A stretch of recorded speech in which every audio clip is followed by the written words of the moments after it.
Ahmedabad plane ક્રેશની ઘટનાને આજે 1 વર્ષ પૂર્ણ થયું, પણ ઘટના સ્થળેથી જે વસ્તુ મળી આવી છે, જે સમાચાર સાંભળવા મળ્યા, આ વિડીયો સાંભળીને તો તમારા પગ નીચેથી જમીન સરકી જશે। ખરેખર તમને એવું લાગશે કે આજે એક વર્ષ પૂર્ણ થઈ ગયું। મિત્રો, તમે વિચાર કરો કે 270થી પણ વધારે લોકો અહીંયા અવસાન પામ્યા છે। તો ચલો એકવાર આ 1 વર્ષ પછીના દ્રશ્યને નજર કરતા જઈએ।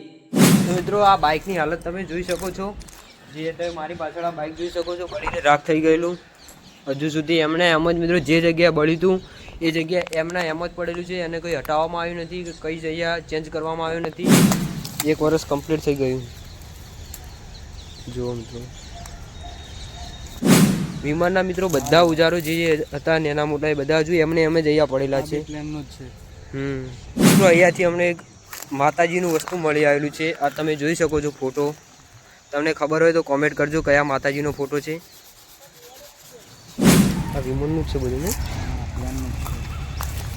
વસ્તુ અમને જોવા મળી છે, તો તમે જણાવજો શેની વસ્તુ છે। આ મોબાઈલનું છે કે કઈ બેટરીના ઉજારો છે? આ જો આ છે ગેસ સિલિન્ડર, દીવાલ, પેલી મેન બિલ્ડિંગ છે। ચંપલ મળી આવેલા છે। અહીંયાથી 2 ભાગ થઈ ગયેલા છે બોરનો। અત્યારે તો બંધ છે, જોઈ શકો છો મિત્રો।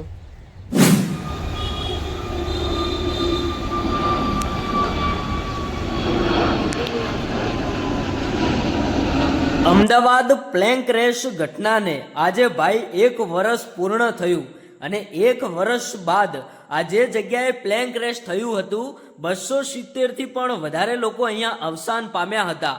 તો 1 વર્ષ પછી ભાઈ જે દ્રશ્યો જોવા મળ્યા છે, અને આજુબાજુના લોકોએ ભાઈ જે માહિતી આપી છે ને, આ વિડીયો તમે ધ્યાનથી સાંભળતા જજો, કારણ કે આ જગ્યાએ કુલ 270થી પણ વધારે લોકો અવસાન પામ્યા છે।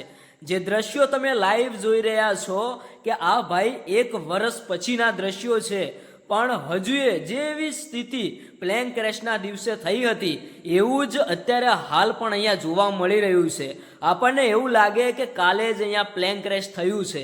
કોઈ પણ જાતની વસ્તુ કંઈ હટાવવામાં આવી નથી। મિત્રો, હું તમને એક બધી જ વસ્તુ બતાવવાનો છું, કારણ કે જે દ્રશ્યો સામે આવ્યા છે, જે પણ નવા કોઈ પણ જાતના પુરાવા મળ્યા છે, બધી જ માહિતી તમને આ વિડીયોની અંદર બતાવી છે। તો ચલો વિડીયોની શરૂઆત કરીએ। આ વિડીયોને તમે બિલકુલ સ્કીપ ન કરતા, વિડીયો તમે ધ્યાનથી સાંભળતા જજો, કારણ કે આ એક જ વિડીયોની અંદર મેં ઘણા બધા અલગ અલગ પ્રકારના કટ બતાવ્યા છે, જે 1 વર્ષ બાદ આ અમદાવાદ પ્લેન ક્રેશ થયું અત્યારે હાલ કેવી સ્થિતિ જોવા મળી રહી છે। કારણ કે ભાઈ તમે વિચાર કરો કે અહીંયા 250થી પણ વધારે લોકો, કહેવામાં એવું આવે છે કે 270થી પણ વધારે લોકો અવસાન પામી ચૂક્યા છે। તો મિત્રો, આને 1 વર્ષ પૂર્ણ થઈ ગયું। તો અત્યારે હાલ જે લાઈવ દ્રશ્યો ભાઈ 2026ના 12 જૂનના તમને બતાવી રહ્યો છું। કદાચ આજે 1-2 દિવસ વહેલા હું તમને વિડીયો બનાવીને પહોંચાડી રહ્યો છું, પણ ભાઈ તમે એડજસ્ટ કરી લેજો, કારણ કે આ ઘટનાને હવે 1 વર્ષ પૂર્ણ થવામાં 1-2 દિવસ, અથવા તો તમે વિડીયો જોઈ રહ્યા હશો ત્યારે 12 જૂનનો દિવસ પણ હોઈ શકે છે। મિત્રો, 12 જૂનનો દિવસ એટલે કે આપણા દેશ માટે એક કાળો દિવસ બની ગયો કહેવાય, કારણ કે ભાઈ તમે વિચાર કરો કે 270થી પણ વધારે લોકો એટલે ભાઈ કંઈ નાની વાત ન કહેવાય। અને આ લોકેશન ભાઈ એટલું બધું ખતરનાક બની ગયું, કારણ કે અહીંયા અત્યારે હાલ રાત્રિના સમયે લોકો નીકળતા પણ ડરી રહ્યા છે। કારણ કે ભાઈ તમે વિચાર કરો કે અહીંયા 1-2 લોકો નથી અવસાન પામ્યા, અહીંયા કુલ 270થી પણ વધારે લોકો અવસાન પામ્યા છે।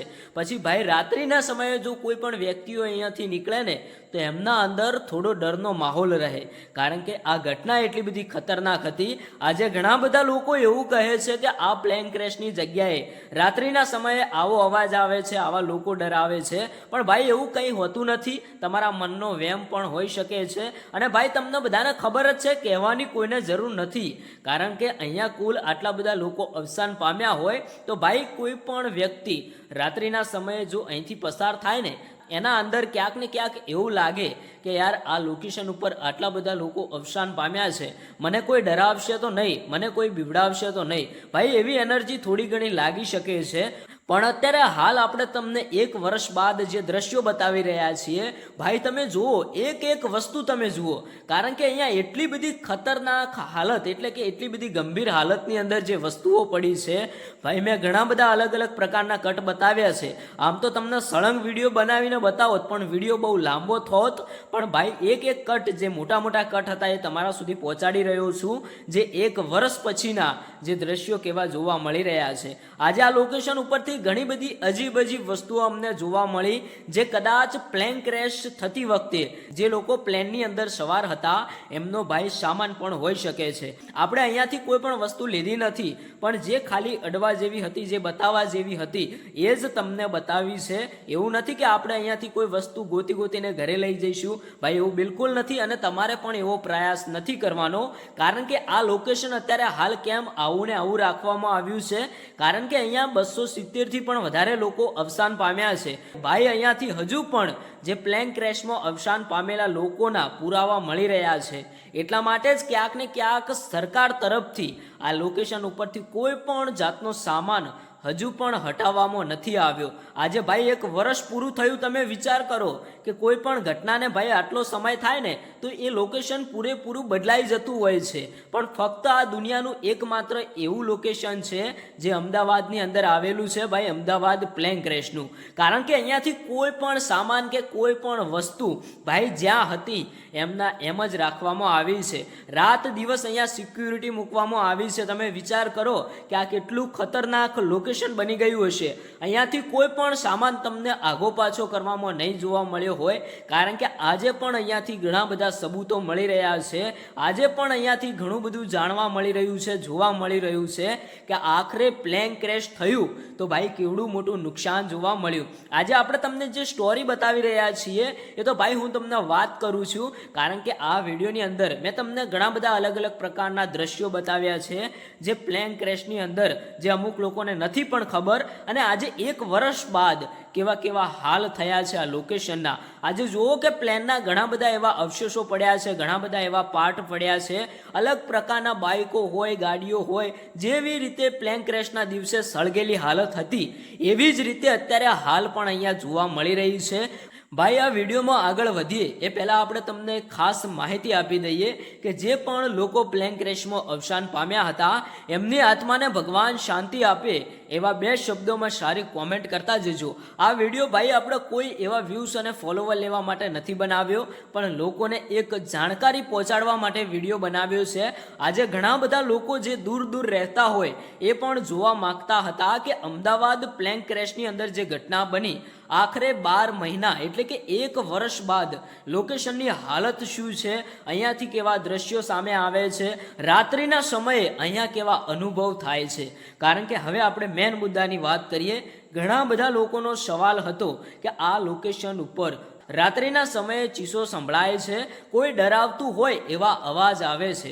તો ભાઈ કોઈએ ડરવાની જરૂર નથી. અહીંયાથી કોઈ જ ડરાવતું નથી કે કોઈ જ ચીસો સંભળાતી નથી. પણ એક મેન મુદ્દાની વાત એ છે કે આ બિલ્ડિંગ અત્યારે હાલ ભાઈ એક ખંડેર બની ગઈ છે અને અહીંયા જોર જોરથી પવન આવતો હોય અને ઘણી બધી વસ્તુઓ ભાઈ તૂટેલી ફૂટેલી પડી છે. એટલે ભાઈ મામૂલી એક નોર્મલ વાત છે કે કોઈ પણ વાવાઝોડું આવે તો ભાઈ પવનના કારણે વસ્તુઓ અથડાતી હોય છે, બારીઓ અથડાતી હોય છે, અથવા તો ઘણા બધા પક્ષીઓએ આ બિલ્ડિંગોની અંદર ઘર બનાવ્યા છે તો એમનો પણ અવાજ આવી શકે છે. તો ઘણા બધા લોકો ડરતા હોય છે, પણ ભાઈ આપણે કોઈને ડરાવવાના નથી. આપણે તમને એક સાચી જ માહિતી આપી રહ્યા છીએ કે કોઈએ ડરવાની જરૂર નથી, એવી કંઈ વાત નથી. પણ તમે બધા સમજી ગયા હશો કે અહીંયા આટલા લોકો અવસાન પામ્યા છે તો ભાઈ આ લોકેશન અત્યારે હાલ કેવું કહેવાય, અહીંયા રાત્રિના સમયે આવવું જોઈએ કે ન આવવું જોઈએ એ ભાઈ તમને બધાને ખબર પડી જ ગઈ હશે. કોઈને કોઈ પણ જાતનું કહેવાની જરૂર નથી.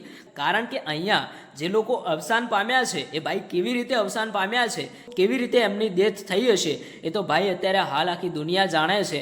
ભગવાન કરે આવી ઘટના કોઈની સાથે ન બને. પણ ભાઈ આજે જે 1 વર્ષ પૂર્ણ થતા અહીંયા ઘણા બધા લોકો આવી રહ્યા છે, કારણ કે એમના સગા સંબંધી હોય, એમના પરિવારના સભ્યો હોય, એમની દીકરી હોય, એમનો દીકરો હોય, એ લોકો અહીંયા અવસાન પામ્યા છે. તો જે જગ્યાએ જે પણ પરિવારના સભ્યો અવસાન પામ્યા હતા એમની મુલાકાત લેવા માટે, એટલે કે જે જગ્યાએ અમારા દીકરાનું અવસાન થયું, અમારી દીકરીનું અવસાન થયું, એટલે ભાઈ પરિવારના સભ્યો જોવા માટે અહીંયા આવી રહ્યા છે. અને જે પણ લોકો નથી આવી શકતા એમના માટે જ આ વિડીયો ખાસ કરીને બનાવવામાં આવ્યો છે. બધા લોકો ઘરે બેઠા આ અમદાવાદ પ્લેન ક્રેશનું જે લોકેશન છે, 12 મહિના પછી કેવી હાલત છે એ ભાઈ ઘરે બેઠા જોઈ શકે છે. ભાઈ આટલી જ વાત હતી. તમે ઘણા બધા એવા કટ જોયા હશે, ઘણા બધા અલગ અલગ દ્રશ્યો જોયા હશે, આજુબાજુનું વાતાવરણ જોયું હશે. આજે આ ઘટનાને 1 વર્ષ પૂર્ણ થયું, પણ કોઈ પણ વ્યક્તિ એવું ન કહે કે ભાઈ આજે 1 વર્ષ થયું હશે. તમે વિચાર કરો કે જે દ્રશ્યો પડી રહ્યા છે, જે અવશેષો પડ્યા છે, આ જોઈને તો આપણને એવું જ લાગે કે ખરેખર આ પ્લેન ક્રેશ તો કાલે જ થયું છે. કારણ કે હજુ અહીંયાથી એક પણ પથ્થરનો ટુકડો કે કોઈ પણ વસ્તુ હટાવવામાં નથી આવી. આ ભાઈ સરકાર તરફથી ક્યાંક ને ક્યાંક એવું કહેવામાં આવ્યું હશે કે આપણે કોઈ પણ જાતનું વસ્તુ અહીંયાથી હટાવવાનું નથી. આપણને હજુ પણ અહીંયાથી ઘણા બધા સબૂતો મળી રહ્યા છે, તો આપણે આ વસ્તુ એમને એમ જ રાખવાની છે. ભાઈ આ હતું અમદાવાદ પ્લેન ક્રેશનું લોકેશન. તમે જે દ્રશ્યો જોયા છે, આ વિડીયો તમે પણ તમારા મિત્રો સુધી પહોંચાડી દેજો, કારણ કે બધા લોકોને ભાઈ જાણવા મળે કે અમદાવાદ પ્લેન ક્રેશનું લોકેશન 1 વર્ષ પછી એની શું છે હાલત. ખરેખર મેં તો આ જે લાઈવ દ્રશ્યો જોયા છે ને, મને એવું લાગ્યું કે ભગવાન કરે આવી ઘટના કોઈની સાથે ન બને. કારણ કે ભાઈ તમે વિચાર તો કરો કે 270થી પણ વધારે લોકો બિચારા, એમના મનમાં કંઈ એવું હશે પણ નહીં કે આજે અમારા સાથે આવડી મોટી ઘટના બની જશે. શાંતિથી પ્લેનમાં બેસ્યા, એમના મનમાં કે હવે આપણી પ્લેન અમદાવાદથી ઉપડી છે, એટલે કે લંડન જઈને ઉતરવાની છે. પણ કોને ખબર કે આ પ્લેન તો અમદાવાદ ને અમદાવાદની અંદર જ ક્રેશ થઈ જવાની છે. આજે જે લાઈવ દ્રશ્યો તમે જોઈ રહ્યા છો, આ વિડીયો જોઈને ખરેખર આંખમાંથી આંસુ આવી જશે. કારણ કે કોઈએ પોતાની દીકરી ગુમાવી હોય, દીકરો ગુમાવ્યો હોય, પત્ની ગુમાવી હોય, પતિ ગુમાવ્યો હોય, અથવા તો ભાઈ બહેન ગુમાવ્યા હોય. ભાઈ અત્યારે હાલ જે આ દ્રશ્યો તમે જોયા, હવે આ વિડીયો વિશે, આ ઘટના વિશે તમારું શું કહેવું થાય છે? 2 શબ્દોની અંદર સારી કોમેન્ટ કરતા જજો. એટલે કે ભાઈ સારી કોમેન્ટ કેવી, જે પણ લોકો અહીંયા અવસાન પામ્યા છે એમની આત્માને ભગવાન શાંતિ આપે. અને એક ખાસ નોંધ કે ઘણા બધા લોકો કહેતા હતા કે આ લોકેશન ઉપર રાત્રિના સમયે આવો અવાજ આવે છે, આવા લોકો ડરાવે છે, અહીંયા ભૂતોનો અવાજ આવે છે. તો ભાઈ એવું કંઈ જ નથી, કોઈએ ડરવાની જરૂર નથી. અહીંયા ફૂલ સિક્યુરિટી રાખવામાં આવી છે અને રાત દિવસ અહીંયા લાઇટોનું અજવાળું રાખવામાં આવે છે. રાત્રિના સમયે પણ અહીંયા ફોક્સ ચાલુ જ હોય છે, કારણ કે આ એક ગ્રામ્ય વિસ્તાર લોકેશન છે, આજુબાજુથી રોડ રસ્તાઓ નીકળે છે, એટલે કોઈ પણ વ્યક્તિ ડરે ના, એ માટે જ ક્યાંક ને ક્યાંક ફૂલ સિક્યુરિટી અને ફૂલ સેફટી રાખવામાં આવી છે. ભાઈ ભગવાન કરે આવી ઘટના કોઈની સાથે ન બને. આ વિડીયો નીચે એક સારી કોમેન્ટ કરતા જજો. જે પણ લોકો અહીંયા અવસાન પામ્યા છે એમની આત્માને ભગવાન શાંતિ આપે.